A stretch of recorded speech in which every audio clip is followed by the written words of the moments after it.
ఇవాళ ఈ ముఖ్యమంత్రి గారి అహంకారపూరిత వైఖరి, ఈ ముఖ్యమంత్రి గారి యొక్క ఏకపక్షమైన నియంతృత్వ పోకడలతో ఎల్ఎన్టీ లాంటి సంస్థ ఎంత ఇబ్బంది ఎదుర్కొంది అంటే ఇప్పటికీ ఒక ప్రముఖ సంస్థ, అదేం చిన్న ఆషామాషి సంస్థ కాదు, ప్రపంచంలోనే పేరెన్నిక కలిగిన ఒక ఇన్ఫ్రా కంపెనీ, అది పబ్లిక్ లిస్టెడ్ కంపెనీ.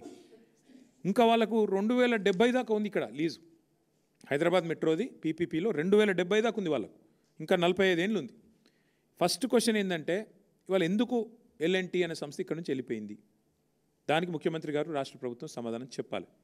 నెంబర్ 1, మా క్వశ్చన్ ఎందుకు పోయింది, ఎందుకు మీరు పంపించారు అర్ధాంతరంగా, ఏ కారణం చేత ఆ సంస్థ ఇక్కడ నుంచి నిష్క్రమించింది? కరోనా కష్టకాలం ఎదుర్కొన్నది, నష్టాలు వస్తే ఎదుర్కొన్నది, రాష్ట్ర విభజన తర్వాత ఏదో రైడర్షిప్ తగ్గుతుందనే అపోహలను తట్టుకొని నిలబడ్డది. ఇన్నిటి తర్వాత ఇలా సంస్థ వెళ్ళిపోయే పరిస్థితి వచ్చింది. హైదరాబాద్ ఉజ్వలంగా, ఒకవైపు మీరే చెప్తున్నారు కదా తెలంగాణ రైజింగ్ అని, మరి అంత రైజింగ్ అంటే ఎందుకు పారిపోయే పరిస్థితి వచ్చింది ఎల్ఎన్టీ చెప్పాలని చెప్పి నేను ముఖ్యమంత్రిని కోరుతున్నాను.